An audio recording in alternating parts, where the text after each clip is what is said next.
Hey, what's up guys, Steve from Cult of Mac here, and in this video I'm going to go through 6 of my favourite cases for the iPhone 7.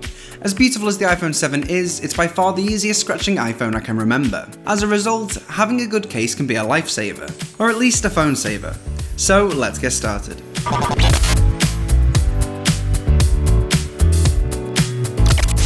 Starting off my top 6 cases is the Coral Guard case. If you've watched my top iPhone 7 Plus cases for under $25 video, you'll already be familiar with the larger version of this case. For just under $10, it's pretty impossible to find better value for money. It's got a slim yet protective 2-layer design consisting of a soft rubber case to absorb the energy from drops, combined with a harder plastic shell for better protection. The Coral case feels great in the hand with what their website describes as a leatherette finish. What that really means though is that it's got a 3D textured feel to it which adds a little bit more grip. The lightning port is easily accessible, and the volume and power buttons are covered with these chrome plastic buttons, adding a nice bit of contrast on the case. I've actually dropped my iPhone 7 whilst using this case onto a concrete floor, and thankfully the Coral did its job. Of course, not that I'd recommend doing so.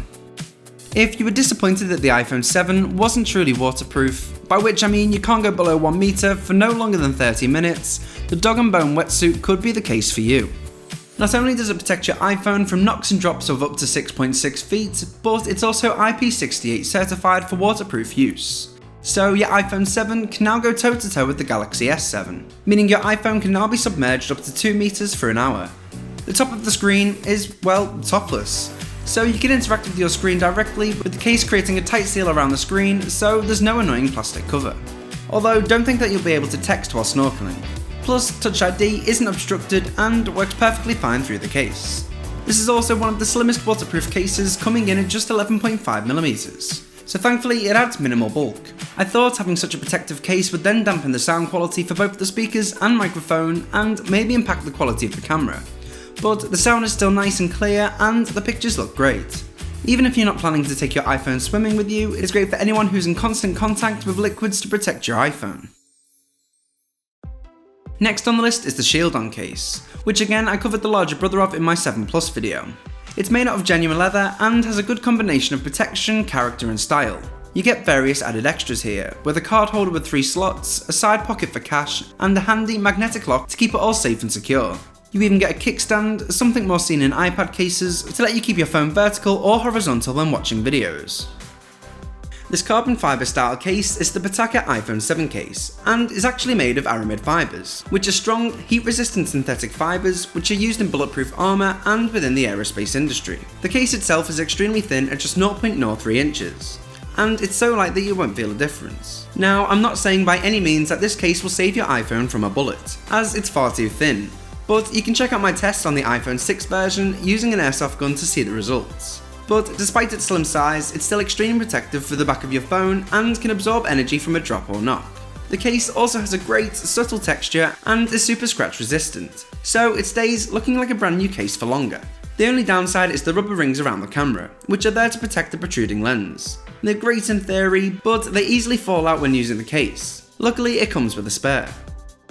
From one of my favourite brands of Apple accessories comes the Grove-made iPhone 7 case, which is another case that gives you access to your most used cards and a slot for cash.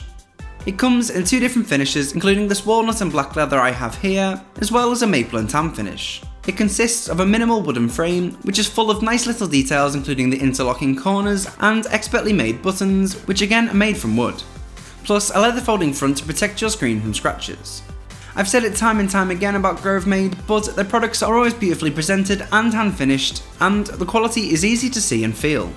This case looks stunning, but the wood can be damaged by drops, which means this probably isn't the case if you're someone whose phone goes through a lot of abuse. With that said, it's a great case, and the use of natural materials and variation in colour and wood grain means each piece is unique in its own way. Finally, we come to another option designed to keep your phone protected against whatever you throw at it, which comes in just under $12. It has a dual layered structure and a certified military grade drop protection. There's an ergonomic side bumper, and it's easy to hold with a design that will absorb shock and disperse heat.